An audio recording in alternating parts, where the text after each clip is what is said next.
जय सिया राम, हरिओम। अभी रामनवमी गुजरा है और रामनवमी की तमाम खबरों और समाचारों के ऊपर एक छोटी सी बात है जो रह गई, लोगों ने उस पर नज़र नहीं दिया, या दिया तो बहुत ही दूसरे तरीके से दिया कि कश्मीर में धारा 370 हटने के बाद ये मर्दांगनी है अमित शाह की कि वहाँ पे रामनवमी की यात्रा निकली, जुलूस निकला और कश्मीरी पंडितों ने निकाला और इसे एक बहुत बड़े लेवल पे प्रोजेक्ट किया जा रहा है कि अगर धारा 370 नहीं हटती तो क्या कश्मीरी पंडित कश्मीर में रामनवमी मना सकते थे, उनकी जुलूस यात्रा निकल सकती थी। जब वो जुलूस यात्रा निकाल रहे थे तो जाहिर है कि बंदूकधारी लोग थे, आसपास थे, चल रहे थे, उसकी सुरक्षा दे रहे थे। अरे भैया, अमित शाह एंड कंपनी सारे लोग कितने रह गए हैं कश्मीरी पंडित। वो जो लाखों का पलायन हुआ, वो जो उनका नरसंहार हुआ, उसे मानने को तो तुम लोग तैयार हो ही नहीं और अपना अचीवमेंट में दिखा रहे हो ये चीज़। ये जो कश्मीरी पंडितों के नरसंहार का मुद्दा, उनके पलायन का मुद्दा तक ख़त्म कर दिया राजनीति से। अब उसके ऊपर न वोटिंग होती है, न बात होती है, न कुछ होती है। धारा 370 हटा करके फारूक अब्दुल्ला एंड कंपनी को कश्मीर सौंप करके क्या किया है? कश्मीर का इस्लामीकरण ही किया है। उसको तो प्रेसिडेंट रूल लगा करके वहाँ पे तो ये तो किया नहीं, वहाँ गुपकार गैंग को बुला लिया तुम लोगों ने। यही जो अचीवमेंट है, किसका अचीवमेंट है? भारतीय जनता पार्टी का, मोदी एंड कंपनी का, अमित शाह का, कि वहाँ 34 साल के बाद मुहर्रम मनाया गया। और मुहर्रम की भीड़ देखिए लगा दूर दूर तक आप देख सकते हैं मुहर्रम की भीड़। और ये अचीवमेंट थी, जाहिर है कि वहाँ जो चराग शरीफ है उसको जला दिया गया था, क्योंकि सियाओं का था, मज़ार था, दरगाह था। और जो सुन्नी मुसलमान होते हैं उसके लिए सिया तो काफिरीन है भाई, वो तो इस्लाम में एग्जिस्ट ही नहीं करता।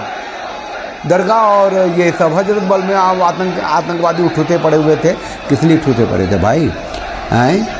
तो ये भारतीय जनता पार्टी की ये कमाई है कि वहाँ सिया मुसलमानों ने मुहर्रम मनाया 34 साल के बाद। वो इसीलिए संभव हुआ कि धारा 370 हटा।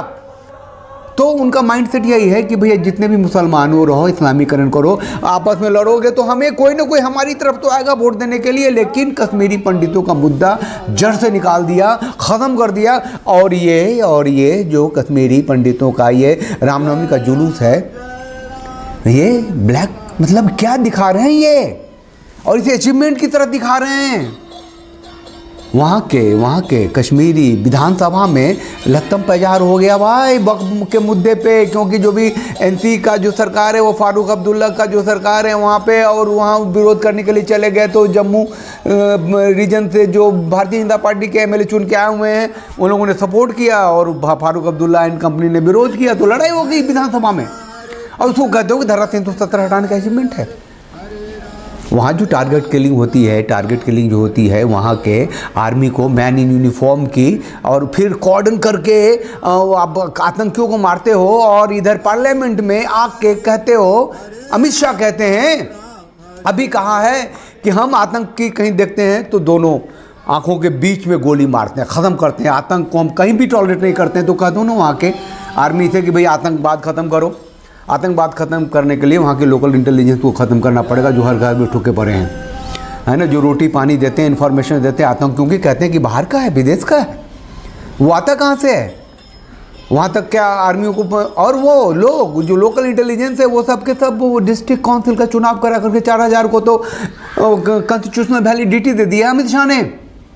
अरे भैया, बहुत सोचने की बात है, समझने की बात है। हम सबको ध्यान देना चाहिए कि ये मोदी एंड कंपनी जो है धारा 370 हटा करके कश्मीर का इस्लामीकरण करके वहाँ 25-50 लोगों को जमा करके, कश्मीरी पंडितों को जमा करके कहा कि देखो ये मेरा अचीवमेंट है।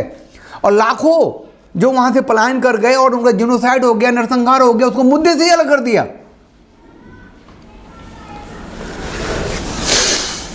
जो सच है सुनिए, सच का साथ दीजिए, मुद्दा को जिंदा रखिए।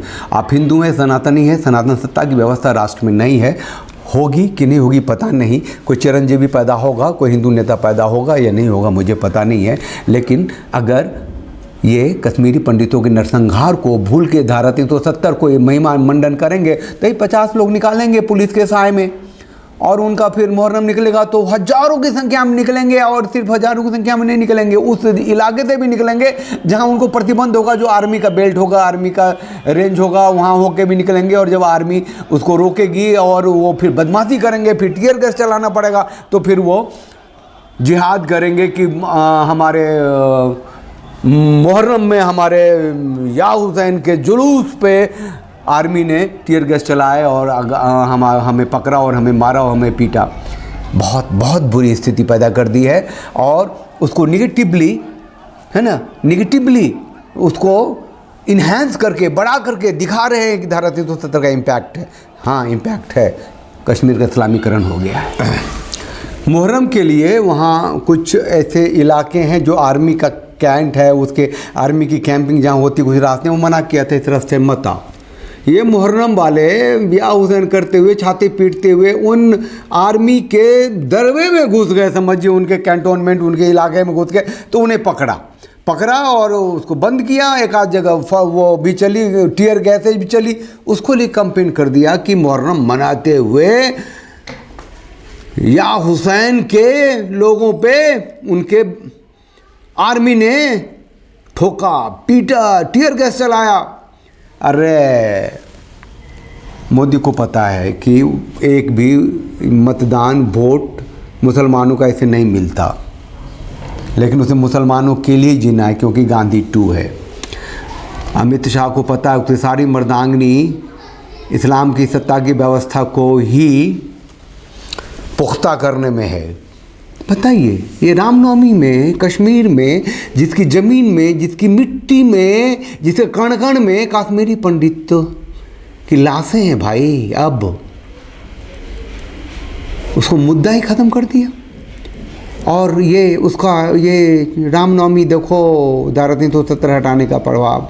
अरे आज भी टारगेट किलिंग होती है, आर्मी को घेर के मारा जाता है, और पार्लियामेंट में कहते हो कि हमने आतंकवादियों को देखते हैं तो 2 आंखों के बीच में गोली मारते हैं आतंकियों को, ऐसा स्टेटमेंट देता है अमित शाह संसद में, और आर्मी को घात लगा के मारा जाता है, फिर ये कॉर्डन करके उसे वापस मारते हैं। यानी वर्दी की कीमत पे, वर्दी की लाशों पे आतंक को जिंदा रखे हुए लोग। एक बार ऑर्डर दे देना दो आर्मियों को कि भैया आज से ऑर्डर है कि एक भी वर्दी वाला मारा नहीं जाएगा, सारे आतंकवादी ख़त्म होंगे। कर देगा वो लोग, कैसे करेगा? तो वहाँ का जो लोकल है ना, लोकल लोग जो कॉन्स्टिट्यूशनल वैलिडिटी ले लिया है, वहाँ चुनाव लड़ लिया डिस्ट्रिक्ट काउंसिल का, सब वही है। पकड़ेगा आर्मी वाले, ठोकेगा, उल्टा लटकाएगा, सारे एक रास्ते पे आ जाएंगे, वहाँ की जड़ से आतंक ख़त्म हो जाएगा। ये मानना कि ये विदेशी और पाकिस्तानी ये वो सब बेकार है, कहीं से दे दो आर्मी को, दे दो फ्री हैंड। लेकिन जो आतंकी हैं, जो थिंक टैंक हैं, जो मतलब उसके लिए मुहैया कराते हैं रोटी, पानी, इन्फॉर्मेशन, वो तो घरों में बैठा हुआ है। वो आर्मी के हाथ में कब लगेगा? जब आर्मी की हत्या होती है, घात लगा के आर्मी को मारा जाता है, तो फिर आर्मी वाले कुछ कर लेते हैं, तब तो मना नहीं कर सकते तुम, इंटरनेशनल अफेयर हो जाता है। भैया आतंकियों ने मारा तो आतंकी को तो घेर के मारेंगे।